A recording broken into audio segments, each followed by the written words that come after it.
nuti maaliif ka uffannu odoon uffannee waliin hin ga'in otoo dirannee hin geessin akkuma biyya namaati galletti otoo uffata bitannee galleessan meeshaa san itti dhugaa rabbiin isiniin jedha meeshaa san otoo itti nyaannee waliin hin ga'in biyya namaati deebin edduuta kan baay'ee takka namatti ulfaadha baay'ee takka natti dhagame wallaahi gizee viidiyoo kana waraabu hedduu natti dhagame wanni godhamu hin jiru. Gaafa biyya namaa deemuuf deemtu meeshaa kee hundumaa walitti sibsib gootee qabatee biyya namaa hin deemtu waan ta'eef bakka tokkotti rartee deemta. Assalaamu alaikum warahmatullaahi wabarakaatu. Ramadaan kariim baga ramadaana ittiin isin ga'ee seensa ramadaanaa irratti gara biyya ormaa deemuun baay'ee ulfaataadha.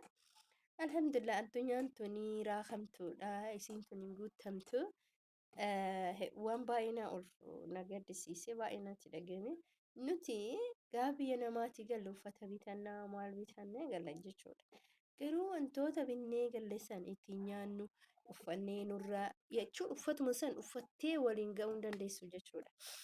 Edduuta kanatti dhagame baay'ee natti dhagame viidiyoo ta'an ta'e edduuta kan qaba. Immaanumti kiyya ijana dhaabbatuu dide maaliif wanta tokko gaafa biyyatti galtu biyya ormaatti galtu biyya keenyatti hara baafanna jennee galla dhugaa rabbii isiniin jedha garuu biyya keenyatti hara baafachuu hin dandeettu. Biyya namaatiif gaafa kaatu meeshaa kee walitti sassaabbattu malee akkanumatti sigirgir gootee biraan deemtu.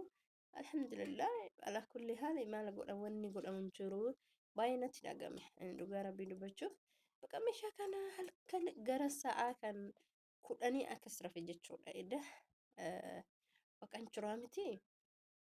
Kotota kana achi guurtee kan si barbaachisu kan si barbaachisu fudhataa kan si barbaachisne immoo akkasuma eda otoo booyu jechuudha dhugaa rabbiin isiniin jedha otoo booyu galee fide libsii kanallee Saudii bite namni beeytan hin yeroo sanuyyuu inni 300 wayi ture wallahi otoo ka uffattu otoo ka afattu otoo ka dirattu hin xumurini kaatee biyya namaa kanatti deebite otoo biyya kee keessa deemtee hawwii hin bahin kaatee biyya keetti biyya ormaatitti deebite jechuudha. Kana maaltu godha jireenya wanna jireenyi kun nama goona hin jiru jechuuf isiniin jedhe. Meeshaan kun hundi isaa Suudiidha. Hedduu takka garaana nyaataa hedduu takka baay'ee takka wallaahi lasi maaliif ana mucayyoon takka isin ijoollee Gondareeti baay'ee wajjin binne uffata maachii wajjin bitachaa ture caammaa wajjin bitachaa ture.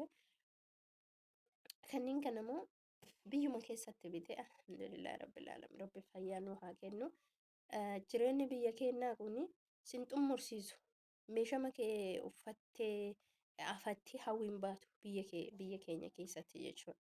Maaliif yoo kan jettan ta'e otoo asii yaada kee hin xumuratin gara biyya namaa yaadda jechuudha. Namni gaafa ati teessu gaafa ati kophaa teessu aran taa'inii deemii biyya namaa deemii dalagadhu ምናምን sin jedhan hin dalagda gara umrii kee guutuu jechuudha. Kanaaf wallahi hedduu takka bakka xiraan illee natti jira takka furriitti argadha. Akkasii isinin jechuu barbaada laayikii shir subscribe godhaa.